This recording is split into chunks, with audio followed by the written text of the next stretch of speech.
She thought she was serving a stranger until she saw the birthmark her father took to the grave. It was a Tuesday, hot enough in Shreveport to fry your thoughts before lunchtime. Naomi Ellis had just tucked her apron, smoothed out her curls in the smudged staff bathroom mirror, and grabbed her notepad from the counter at Mabel's kitchen, the kind of place where the regulars didn't need menus and the cornbread came before you even asked. She wasn't in the mood for surprises. Rent was due in 3 days, and her car's AC had finally gone out for good. But when the bell over the door jingled, something about the 3 men who walked in flipped the air in the room. They didn't look like tourists. No matching polo shirts, no selfie sticks, no drawl in their speech. They looked like money, the kind that doesn't ask for the lunch special. All 3 wore tailored shirts and watch faces that gleamed even in the filtered sunlight. But Naomi's eyes locked onto the oldest of them, tall, silver-haired, sharp jaw. His walk was calm, like he owned something. Maybe the whole street. She didn't place him at first, not until they sat down and he reached for the menu. That's when she saw it. A birthmark, dark, crescent-shaped, sitting right on the back of his hand, near the thumb, and time just thudded to a halt. Her mouth opened before she knew what she was doing. "Hi, sir. My father had the same birthmark." Silence. The man's fingers froze, curled halfway around the menu. His 2 colleagues glanced up, one confused, the other cautious. Naomi blinked, realizing what she'd said, but it was already out there.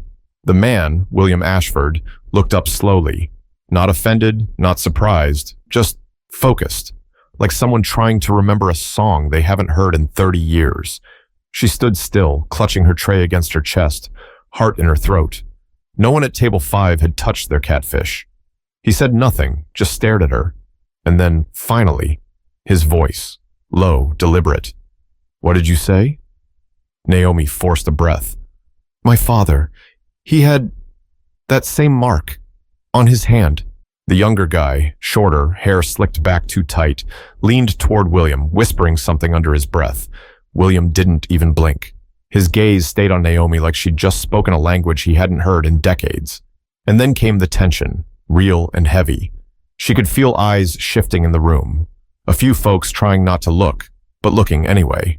The kind of stillness that makes your skin crawl because you know something happened, even if no one else knows what. Naomi cleared her throat. "Sorry, I just never seen one like that except... Yeah, never mind."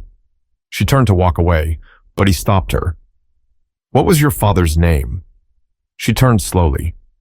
"Clinton R. Ellis." William's face didn't move, but something flickered behind his eyes. Just for a second. A flash of something old. "Clint Ellis," he repeated, barely louder than a whisper. He set his menu down. That's when Naomi felt her knees soften, because nobody called him Clint except her mom. And one other man Naomi had seen once in a Polaroid, half buried in a shoebox in the back of her closet. A man her mother never spoke about. She didn't expect a follow-up question. She didn't want one. She just wanted to grab her order slips and disappear. Instead, William said, "We need a minute before we order." She nodded and walked straight into the kitchen, hands shaking. Behind the line, Chef Reggie gave her a once-over and asked, "You good?" She nodded, lied, "Yeah." But in her head, something had cracked wide open. She couldn't stop staring at that man's hand, because that same mark used to cover her father's whenever he held hers. And now, suddenly, it was on the hand of a man worth more than every building on Texas Street. But that was only the beginning. Naomi didn't return to their table for 15 minutes. She paced behind the swinging kitchen doors, her fingers tapping against the receipt printer like a metronome stuck on panic. Chef Reggie peeked through the crack in the door and whistled. "That table of suits still ain't ordered. What'd you do? Tell them we had a tea?" Naomi gave a weak smile. "Nah, just said something I shouldn't have." She didn't explain. What could she say? "Hey, Reggie, turns out one of those men might have slept with my mom 30 years ago and could possibly be my biological father. Want me to top off your lemonade while we unpack that?" She wiped her hands on her apron and finally pushed through the door. Her eyes went straight to the table. William Ashford was still there, still calm, still watching. His colleagues were less composed. The older man with the receding hairline, probably mid-50s, whispered something harsh into William's ear. William brushed it off like lint. The younger guy, probably no older than 30, just looked impatient. She walked up slowly, notepad in hand, words knotted in her throat. Ready to order? Her voice was back to waitress mode, polite, neutral, forgettable. William folded his hands and said, "Just the coffee for now. Black, please." The others followed suit. Sandwiches, salads, nothing complicated. Naomi scribbled, nodded, and turned. But before she left the table, William spoke again. "You said your father was Clint Ellis?" Naomi didn't answer right away. She kept her voice low. "Yes, sir." "Did he ever live in Baton Rouge?" Her heart skipped. "Before I was born, I think. My mom never said much." His eyes darkened. That name wasn't just familiar to him. It meant something. She could see it in the way he looked past her for a moment, like the air had shifted. "He played trumpet," she added, not knowing why. "Used to tour with a couple jazz bands. Died when I was 11. William didn't react right away. Then softly, "I remember." Naomi's chest tightened. "You knew him?" "I knew of him," William said. "Briefly." His colleagues exchanged a look. One of those, say, less looks. Naomi pressed her lips together, nodded, and walked away. She poured the coffee with hands that wouldn't stop trembling. Back in the kitchen, she pulled out her phone and texted one person. "Mom, real quick, did you ever know someone named William Ashford?" No reply. She typed again, more direct. "Rich white man, left-hand birthmark. From Louisiana?" Still nothing. She stared at the screen for a while, the edges of her thoughts spinning in circles. She hadn't thought about her dad's past in years. Growing up, it was just her and her mom. Clint Ellis had always been a blur, a man in a photograph, a melody in an old record, someone who laughed loud but didn't leave much behind, except that mark. And questions. Always questions. William stirred his coffee slowly. He hadn't touched it, hadn't said much since Naomi walked off.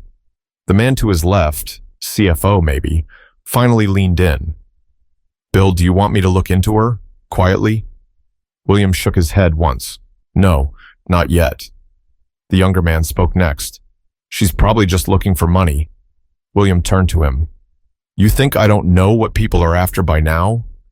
The young exec sat back, quieted, but William wasn't angry. He was unsettled, and that was rare for him. He built his fortune by knowing how to stay one step ahead. But this was something else. That birthmark, that name, that face. He hadn't seen Cassandra in 30 years. A night that was never supposed to matter had clearly left behind something bigger than a memory. He pulled out his phone under the table and typed slowly. "Cassandra, did you ever have a daughter? Her name is Naomi." He stared at the screen. No reply. He put the phone away and looked out the window. He could see his own hand on the table. That mark that had always meant nothing. But now, it might have just become the beginning of everything. But he wasn't ready to believe it yet. Naomi's phone finally buzzed an hour later, just as the lunch rush started to wind down. "Mom, where did you hear that name?" She stepped outside the back door, the thick Louisiana heat swallowing her as she hit call. "Hey," her mom answered on the second ring. "Tell me exactly what happened." Naomi leaned against the red brick wall, looking out at the parking lot. "He came in today with two other guys. They sat at table 6. I saw his hand and, Mom, he's got the same birthmark Daddy had, same exact shape. And when I told him that, he looked at me like he'd seen a ghost." Her mother went quiet on the other end. "You knew him," Naomi said. "I met him a long time ago," her mother replied slowly. "Before you were born. We were in Baton Rouge. Remember I told you I had a short job out there? You said it was for work." "It was for work. I was working the front desk of a hotel. He was a guest, stayed for maybe 2 weeks. We got close, then he left. That's all." Naomi closed her eyes. "Did you ever tell him you were pregnant?" Her mother's silence answered for her. "I didn't want to go down that road," she finally said. "What was I supposed to do? Call some man who barely said goodbye and tell him he left something behind?" Naomi swallowed hard. "You didn't think I deserved to know?"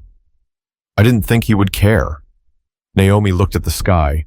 Her thoughts didn't even have time to settle before the back door pushed open behind her. It was Reggie. "Hey, table 6 paid and left, but one of them left something behind. Said it was for you." He held out a white envelope. No name, just Naomi, handwritten in a sharp, confident pen stroke. She hung up the call and opened it right there. Inside was a folded note and a business card. The card was simple. William Ashford, Ashford Properties, Chairman. The back had a number handwritten in the same sharp ink. No message, just a number. She unfolded the note. It read, "If you want the truth, I'm willing to talk. Just you and me. No lawyers, no cameras, no assumptions. W." Her hands tightened around the paper. Back inside, Reggie raised a brow. "Friend of the family?" She didn't answer, just tucked the note in her apron and went back to wiping down the table he'd just left. 2 blocks away, in the back of a black SUV, William Ashford sat stone-faced while his 2 colleagues talked over each other. "You have to be careful," the younger one said. "If word gets out that you fathered a child—" "I didn't say I fathered anyone," William cut in. "Still, this could look bad. We've got investors watching everything." William turned his head slowly. "Let me ask you something, Mason. If your mother had kept something like that from you for 30 years, how would you feel?" Mason didn't answer, just looked out the opposite window. The older colleague, Jeff, spoke more calmly. "Bill, if there's even a small chance that girl is yours, you need to get ahead of it. Quietly. You need confirmation." William nodded. "I know, I'll take care of it." "And if she is yours?" Jeff asked. William said nothing. Jeff pressed, "You gonna try and make up for lost time or just write a check and walk away?" The SUV pulled into the circular drive of the hotel. William stepped out without responding, but the weight in his chest said everything. He wasn't a sentimental man, hadn't been for decades. But that girl's eyes, they were eyes he'd seen before, just not in a long time. And now, he couldn't unsee them. But he still didn't know what he owed her, if anything at all. Naomi sat in her room that night, cross-legged on her bed, laptop open, Google search bar blinking. William Ashford family. William Ashford daughter. Ashford scandal, Louisiana. Nothing. It was like the man had surgically erased every personal detail from his past. Nothing but Forbes articles, real estate deals, and charity galas with names she couldn't pronounce. Her phone buzzed again, same number from the card. She stared at it, let it ring out. Then it buzzed again. New message. "Just coffee. Tomorrow, 9 a.m. You pick the place, alone." She waited 5 full minutes before replying. "The Beehive Diner, Texas Saint. You come alone too." He was already there when she arrived, dressed down, no jacket, sleeves rolled. His wristwatch alone probably cost more than her car. He looked out of place among the cracked vinyl booths and faded Elvis posters, but didn't seem to care. Naomi slid into the seat across from him, arms crossed tight over her chest. "You wanted to talk," she said. He nodded. "I did." A pause. "Did your mother ever tell you anything about me?" Naomi stared. "She said you were temporary." He sighed. "Fair." She didn't blink. "Did you know about me?" "No," William said. "I didn't. I swear." Silence. The waitress walked up, broke the tension. "Coffee for y'all?" Naomi nodded. William added, "Just black again, thanks." Naomi leaned in, eyes sharp now. "So what is this? Curiosity? Guilt? A midlife crisis running 30 years late?" William didn't flinch. "I don't know yet." They sat in the quiet between sips. Then Naomi pulled a picture from her wallet. Faded, bent at the corners. Her father holding her as a baby, the mark on his hand clearly visible. "He's gone," she said. "Been gone a long time, but I remember that mark. It was the one thing that made me feel connected to him. And then you walked in." William took the photo gently. He stared at it longer than she expected, then passed it back. "Do you want to know for sure?" he asked. Naomi raised an eyebrow. "You mean DNA?" He nodded. She bit her lip. "And if it says yes?" William set down his cup. "Then I'll stop guessing and start figuring out what it means." She took a breath. "Fine. I'll do it." He nodded. "I'll have my assistant schedule the kit. Neutral lab. You'll get the results too." Naomi shook her head. "No assistant. No labs you pay off. We do it my way." William smiled faintly. "Okay." Before she stood, she asked, "Why now?" Why bother? He didn't answer at first, just looked down at his hands. Because when someone tells you they might be your child, you owe it to both of you to find out if it's true. Then live with the answer. Naomi grabbed her bag and walked toward the door. Before leaving, she turned back. If this is real, I'm not here for a payout. I just want the truth. William nodded. So do I. 3 days later, Naomi sat in the living room of a testing center with beige walls and stiff chairs. William sat 2 seats over, quiet. She filled out her paperwork, avoided his eyes. The technician called their names one by one. Cheek swabs, quick, cold, unremarkable. Afterward, they walked out together. On the sidewalk, William cleared his throat. I'll be in Baton Rouge the next few weeks. Business. Naomi nodded. I've got shifts. I'll be here. Another pause. He held out his hand. Thank you for agreeing. She looked at it, looked at that mark again, then shook it, quick. I just want to know what's real, she said. He nodded. So do I. She turned and walked toward her car. His stayed parked. William didn't drive off right away, just sat there in the driver's seat, still gripping the steering wheel with that marked hand. He was a man who'd spent his life building towers. But this girl, she was the first thing to shake his foundation. But neither of them were ready for what the results would say. Naomi almost didn't check the email. She'd been avoiding it for 2 days. The subject line sat there, bold and patient. Your DNA results are ready. She didn't open it at home. Didn't want her mom asking questions.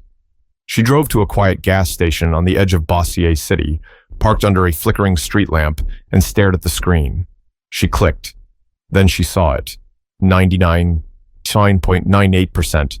Probability, biological parent match, William Ashford. No fanfare, no explosion, just facts in black text. Her fingers went numb. The world didn't stop, but it sure didn't feel like it moved either. She leaned back in the seat, trying to breathe through the static in her head. This was real. This man she'd served coffee to, the one who built half the skyline in Louisiana. The man her mother told her never to worry about was her father. She didn't cry, not yet. She just stared until the screen dimmed and her reflection stared back at her, same eyes, same shape. She hadn't noticed it before. Now she couldn't unsee it. William got the same email.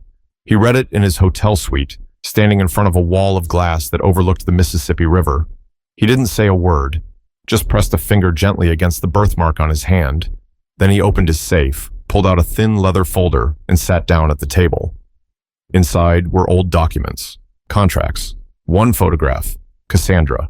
She was young in the picture, laughing, lips red, sunlight in her hair. Taken on the last day he saw her. He'd kept it, not because he was sentimental, but because he never understood why he couldn't forget her. She was never part of the plan. Neither was a daughter. But now she was a fact. Naomi waited 2 more days before calling. The phone rang twice. Hello? It's me. A pause. You got the results. Yeah. Another pause. And? You're my father. William didn't say anything right away. Then, would you be willing to come talk? Naomi hesitated. What's left to say? I don't know yet, but I'd rather say it in person. She agreed, reluctantly. They met the next morning, neutral spot, a park in Natchitoches, near the Riverwalk. Naomi arrived first, sat on a bench. William walked up 5 minutes later holding 2 coffees. He offered her one without a word. She took it but didn't thank him. You knew, she said. I didn't, he answered. But when I saw you, I started remembering things I thought I'd buried. She stared out at the water. Why'd you leave her? William sighed. I didn't leave. We didn't end on bad terms, but I had a life waiting for me. A different world. One with rules and expectations I was too scared to break back then. And when you found out about me? He shook his head. I didn't find out. Your mother never told me, not once. Naomi sipped her coffee. Would it have made a difference? He looked her in the eye. Yes. I don't know how, but yes. She didn't believe him, not entirely, but something in his face wasn't rehearsed. He wasn't a man used to being this open. She stood. So what now? You signed something? Write me a check? Do the press tour? No, he said quickly. No press, no checks. I'd like to know you, if that's something you'd want. She didn't answer. I'm not asking to be your dad. I know I missed that chance, but I'm here now. Naomi turned to face him. You're 30 years late. He nodded. I am. And with that, she walked away. Not angry, just full of truth, of weight, of things she didn't have words for. But William stood there watching, and this time, he didn't let her disappear. Naomi didn't speak to him for 2 weeks. She needed space. Space to think, to breathe, to exist without being reminded that her life had been split into before that man walked into Mabel's, and after. But one morning, a thick envelope showed up at her door. No name, just her address, handwritten in the same sharp script from the note he left her at the restaurant. Inside was a letter and a check. She didn't read the letter at first, just stared at the check. $50,000. Naomi scoffed under her breath, like that was supposed to fix it, like a few zeros could fill the years he missed. The birthday candles, the school concerts, the scraped knees, the father-daughter dances where she sat on the sidelines. She tossed it back in the envelope and drove straight to the address listed on the letterhead, a sleek brick office downtown, trimmed in gold lettering, Ashford Regional Office, private appointments only. She didn't make an appointment. The receptionist barely had time to protest before Naomi pushed through the glass door to the inner suite. William looked up from a table of architectural renderings and stood slowly. Naomi, he said. She pulled the check from her pocket and dropped it on the table in front of him. You don't get to throw money at me. He stayed quiet. She took a breath. You think I came looking for you? I didn't. You walked into my restaurant. You brought your past in with you. And now what? You think a few dollars makes this whole thing square? William picked up the check, folded it calmly. It wasn't meant to make anything square. Then what was it for? He looked at her. To give you something back. Anything. A head start. Security. I don't know. Naomi's voice cracked. You don't get to show up after my whole childhood's gone and decide what I need. I didn't ask for this. I never asked to know your name. I know. My mom worked 2 jobs to keep us fed. I watched her wear shoes with holes in them because she didn't want me to feel less. And you were out building skyscrapers while we sat in heat with the lights turned off. He sat down slowly, like her words were too heavy to carry standing up. I can't undo that, he said. No, she snapped. You can't. The room went quiet again. The receptionist had stepped away, maybe on purpose. Naomi pulled something else from her bag, a picture, not of her, but of her mom. She was 23 when she met you, Naomi said. Young, smarter than anyone in the room, but she worked the front desk because that was all she could get. You came and went like a storm. William's face softened. I remember her. You used her. I was wrong.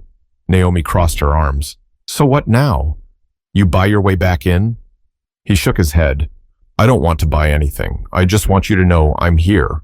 If you want a door, I'll leave it open. And if I don't, then I'll respect that. Naomi stared at him, eyes hard. But underneath all of it, there was something else. Not forgiveness, not yet, but the tiniest flicker of curiosity. Maybe even need. I don't want your money, she said. Okay. But I'm not gonna pretend like this didn't happen either. Good, he said. Because it did, and it matters.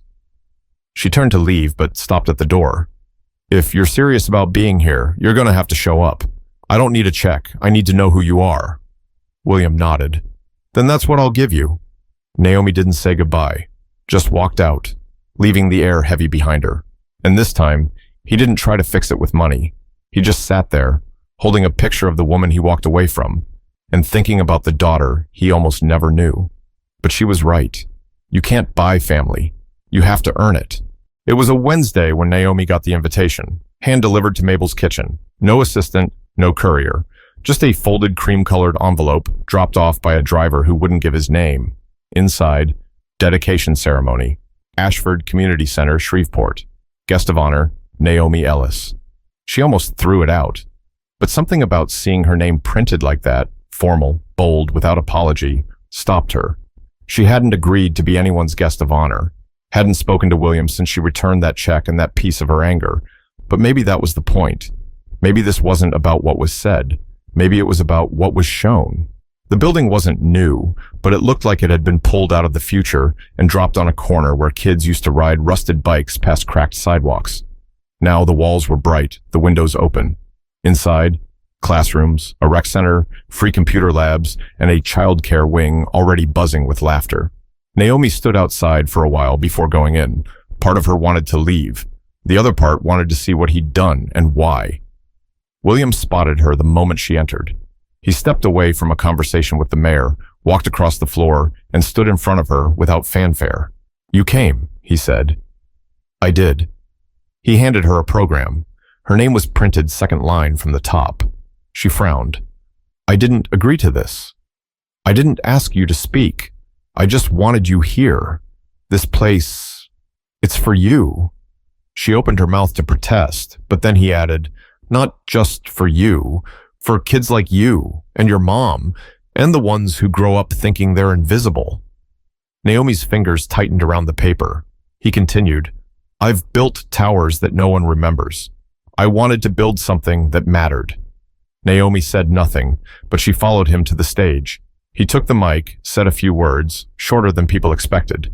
Then he looked straight at Naomi as he said, "This building is named for the woman who taught me what strength really looks like, Naomi Ellis." The crowd clapped. Naomi froze. Her breath caught somewhere in her throat. She hadn't asked for this, but she didn't walk away either. Later, they sat together in one of the center's quiet offices. Just the two of them. No handlers, no cameras. "You didn't have to name it after me," Naomi said. "I didn't do it for you." She raised a brow. "I did it because it was the right thing to do. Because I missed years I can never get back. But I can choose what I do with what's left." Naomi leaned back in the chair. "You think this makes things even?" "No," William said. "Nothing ever will." She nodded slowly. "I'm still angry," she admitted. "You should be. But I'm also curious. I want to know more about you, about what I missed." William smiled faintly. "Then let's start there." They talked for an hour, maybe more, about her favorite songs, about the trumpet she used to play before her dad passed, about her mom's cooking and the first time she tried gumbo in Baton Rouge. He didn't try to impress her. She didn't try to forgive him. They just talked, and that, for the first time, felt like enough. Weeks passed. Not quickly, not painlessly, but something started to form.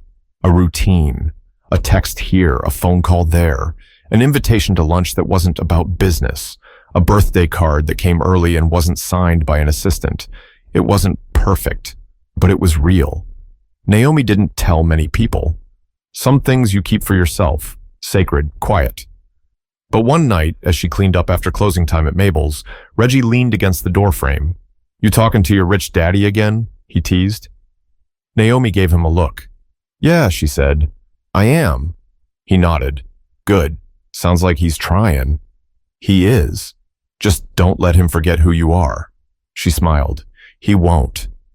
Because for once, someone powerful said her name out loud, and didn't just say it. He chose it. And now, it was up to her what that name would mean going forward. Sometimes, the people who break us aren't the ones we hate. They're the ones we almost needed. But healing doesn't mean pretending the damage didn't happen. It means deciding to build something anyway, even from the wreckage. If you've ever wondered whether it's too late to make something right, it's not.